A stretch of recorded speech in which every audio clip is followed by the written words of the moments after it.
કોઈ પણ વ્યક્તિ કોઈ પણ પક્ષમાંથી રાજીનામું આપે કે પછી આદિવાસી વિસ્તારમાં કોઈ પણ રાજકારણ ગરમાય, મનસુખ વસાવાના સીધા જ આક્ષેપ હોય છે ચેતર વસાવા ઉપર. મહેશ વસાવાએ કોંગ્રેસમાંથી રાજીનામું આપ્યું ને હવે ફરી એકવાર મનસુખ વસાવાએ આક્ષેપ કર્યા છે ચેતર વસાવાની ઉપર. શું છે સમગ્ર મામલો એની વિગતે ચર્ચા કરીશું. નમસ્કાર, હું છું ઉજ્જવલ અને આપ જોઈ રહ્યા છો નિર્ભય ન્યૂઝ.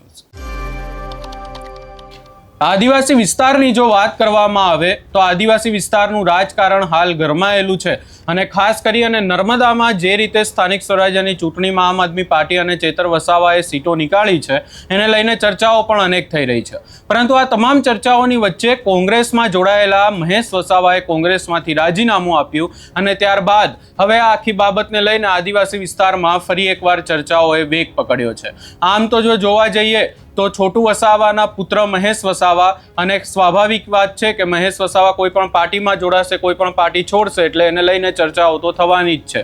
ડેડિયાપાડાના પૂર્વ ધારાસભ્ય પણ છે. પરંતુ આ તમામ ચર્ચાઓની વચ્ચે હવે મહેશ વસાવાના રાજીનામાને લઈને મનસુખ વસાવા દ્વારા શું કહેવામાં આવ્યું એ પણ સાંભળી લઈએ. જો પ્રથમ તો મહેશભાઈ વસાવા બીટીપીમાંથી આમ આદમી પાર્ટીમાં ગયા, નાને મોટે અનેક પાર્ટીઓમાં ગયા, ભાજપમાં પણ આવ્યા થોડા ટાઈમ માટે અને ભાજપ છોડીને ફરી કોંગ્રેસમાં ગયા. આજે ભારતીય જનતા પાર્ટીમાં એને ખરેખર થોડો ટાઈમ રહ્યા તો રાજકીય ભવિષ્ય બનતું અને કોંગ્રેસમાં ગયા તેની સાથે કોઈ વાંધો નથી, પણ થોડા ટાઈમ તો રહેવું હતું. આજે સમગ્ર દેશ કે ગુજરાતમાં જોવા જઈએ તો ભાજપ પછી સેકન્ડ નંબરની પાર્ટી કોંગ્રેસ છે અને એક બાકીની બધી જ રીતને ભૂતકાળમાં પણ વહીવટમાં પણ કોંગ્રેસ રહી ચૂકી છે. આજે કોંગ્રેસ છોડીને બાકીની પાર્ટીમાં એ મહેશભાઈ જવાના પ્રયત્ન કરે છે, ખાસ કરીને આમ આદમી પાર્ટીના સંપર્કમાંથી. વાલિયા તાલુકાનો જે આખો જે તાલુકા પંચાયત બની છે અને ઝઘડિયા તાલુકામાં પણ એમનો વિસ્તારની જે જિલ્લા પંચાયત આમ આદમી પાર્ટીની બની છે, એને આખું સંબંધી આમ આદમી પાર્ટી સાથે જોડાયેલા છે. તો મહેશ રાજકીય રીતના સ્થિર નથી, પણ એ બીટીપીને કોણે તોડી? એક આદિવાસીની તાકાતને કોણે તોડી? ભાજપે તોડી નથી, કોંગ્રેસે પણ તોડી નથી. અને અમારું શીર્ષ નેતૃત્વ પણ એમ કીધું કે આદિવાસીના હક માટે છોટુભાઈ લડે છે, તો આપણે એની વિચારધારાને નુકસાન નથી પહોંચાડવું.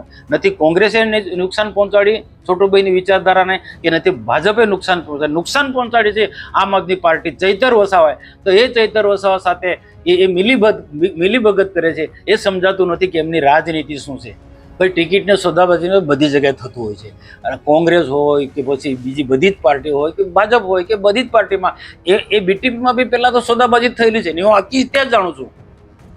એ બાબતે મારે કંઈ ચર્ચામાં જવું નથી. અને એટલું નક્કી કે મહેશભાઈ રાજકીય રીતના સ્થિર નથી. હજુ પણ રાજકીય ભવિષ્યને ઉજ્જવળ બનાવવું હોય તો જે તે જગ્યાએ સ્થિર રહેવું જોઈએ. જે તે પાર્ટીની અંદર આવી રીતના રાજકીય ગડમથલ તો ચાલવાનું જ છે. એટલે બધી જગ્યાએ પોતાને અનુકૂળ નથી રહેતો કે આપણે અનુકૂળ થવું પડે, પણ એનું સંગઠન જે તોડનારા તત્વોની સાથે બધા પાછા છે. ટ્રાઇબલ પાર્ટીને કોણે તોડી? છોટુભાઈની વિચારધારાને કોણે તોડી? ચૈતર વસાવાએ. અને એકતા પરિષદે બીટીપીને જે તોડી હોય તો આમ આદમી પાર્ટીના ચૈતર વસાવા અને એકતા પરિષદે તોડી નાખી છે. બાકી આદિવાસીનું ખૂબ સુંદર પ્રકારનું છોટુભાઈ કામ કરી રહ્યા હતા. તો એની સાથે છોટુભાઈનો પરિવાર, મહેશભાઈનો આખો પરિવાર આમ આદમી પાર્ટી સાથે જાય છે, ચૈતરભાઈ સાથે જાય છે. એટલે એના તો એમનું રાજકીય ભવિષ્ય કંઈ નથી. તમે અહીંયા મનસુખ વસાવાને સાંભળ્યા અને મનસુખ વસાવાએ અહીંયા સીધી જ વાત કરી છે કે પહેલાં જે મહેશ વસાવા છે ભાજપમાં જોડાયા હતા ત્યારે એમને ભાજપમાં રહેવાની જરૂર હતી, ખાસ કરી અને તેઓ ભાજપની સાથે વધુ સમય રહેતા તો ક્યાંક ને ક્યાંક એમની રાજકીય કારકિર્દી પણ આગળ વધતી. એવી વાત અહીંયા મનસુખ વસાવા દ્વારા સીધી જ કરી દેવામાં આવી છે અને એનાથી પણ વિશેષ તેમના દ્વારા સીધા જ આક્ષેપ લગાવવામાં આવ્યા છે. જે છોટુ દાદાની આખી પાર્ટી હતી એને તોડવામાં મહેશ વસાવાને ક્યાંક ને ક્યાંક એમની રાજનીતિ ખરાબ થઈ.